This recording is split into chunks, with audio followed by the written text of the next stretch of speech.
It might sound like a pretty big claim. Stop getting overwhelmed. Well, who can just stop getting overwhelmed?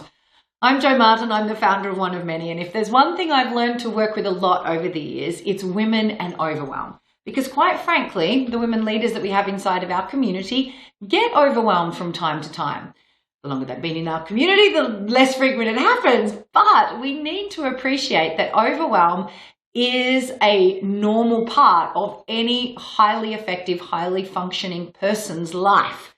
So what we need to identify is what triggers our overwhelm, help us to create some strategy so we identify it before we get there, and then if it happens, have a recipe to be able to help with it. First, I think we need to understand what overwhelm is a little bit. Overwhelm, from my perspective, is the feeling state that comes along with the actual function of having potentially too much on your plate. Now, what too much looks like is different for every single one of us. And it might not be the minutiae. It might be when we have more than 5 or 6 or 7 chunks of things that are requiring our attention. Everything can be swimming along just fine. You've just got it all together, but then one more thing lands on the plate and the whole thing starts to get very, very wobbly, right? So it's when we have too many things on our plate at the same time, but that doesn't cause the feeling. The overwhelm is the feeling overwhelmed is the feeling that comes along with that. So the first thing to do is recognize that it's kind of normal for any highly effective person to feel overwhelmed from time to time. The better you get at any practices for managing your personal energy and managing your personal power, the less commonly it will happen, but it's really normal. Then, what if it happens? What do you do? Well, we have a really simple little strategy, which we call the Overwhelm First Aid Kit. And it's 10 simple steps, which I want to share with you just now, so that when you do get overwhelmed, you have an approach. So next time you're feeling overwhelmed, here's step 1. First of all, stop. No amount of pushing through from a state of overwhelm, no amount of trying to get a little bit more done is going to be of service. And in fact, you could run the risk of making it much worse because you do not have the replenished resources inside of you to handle things well. So the best thing you can do is stop, take a break, and replenish your energy. Depending on the context, it might look like just excusing yourself for a meeting for 2 minutes, just to say, you know what, I just need 2 minutes to clear my head. Can we take a quick coffee break and come back? Or it might be that you need to actually get yourself out in nature, take a walk, replenish your energy. Step 2 is then to recognize that it's okay. Step into that mother power type inside of you, the part of you that really wants to just go, darling, it's all right. Of course you're feeling overwhelmed right now. We can sometimes feel that we've failed when we get overwhelmed. And so we need to kind of coach ourselves and recognize, God, if we had this amount of things on our plate, that would be perfectly normal. So come from a place of acceptance that it is what it is and it's fine. And now we're going to do something about it. Step 3 is grab yourself a journal, a pen, a paper, whatever. And this is best done with pen and paper rather than typing. And dump out everything that's on your plate that is contributing to your overwhelm.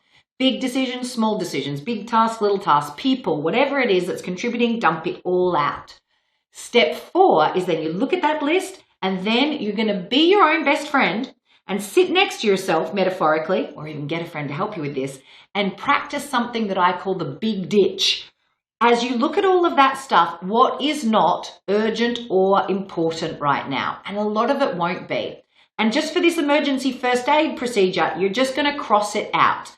It'll reappear later, but today we're triaging and sorting, right? So you're just going to go through, that's actually not important, not urgent, not important, and ditch anything that actually doesn't require your attention in the very immediate future. What that also means is it doesn't require your worry in the immediate future.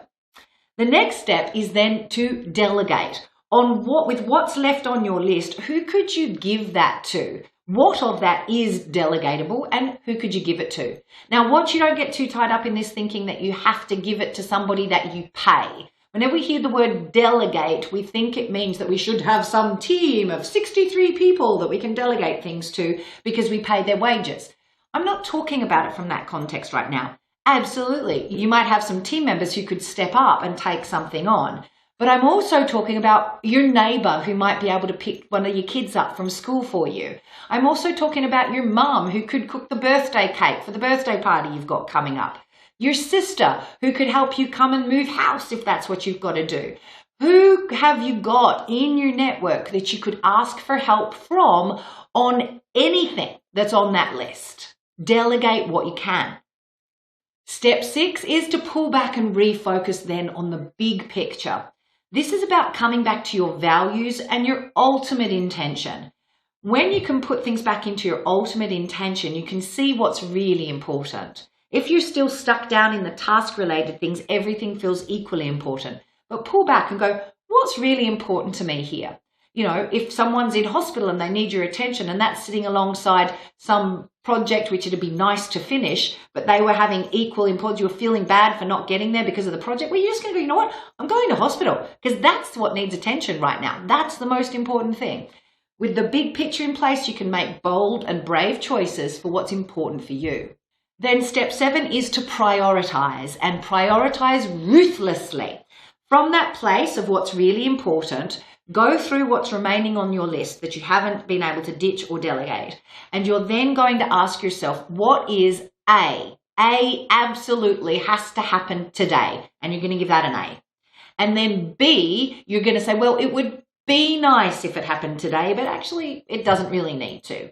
And then C is, well, it could happen today, it could happen tomorrow, it could happen anytime in the future. It's got to happen, but somewhere down the track. So you're going to give everything a B, and a C. Then you're going to go through all your A's and you're going to write number 1 next to the most important, number 2 next to the next most important, and onwards from there. That way you've got a really clear recipe of a much shorter list and how you're going to approach it.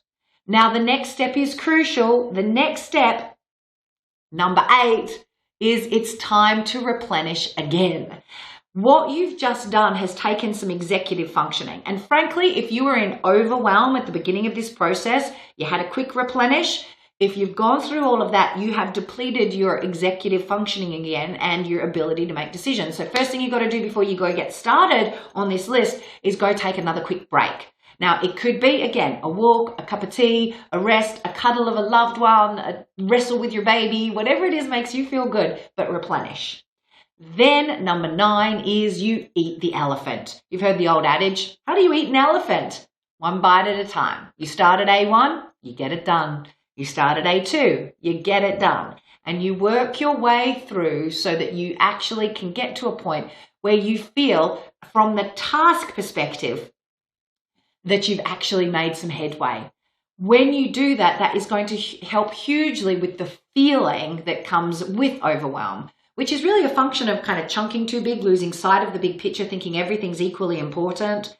The solution for overwhelm is prioritization and momentum, and it just takes a little bit of energy to get started.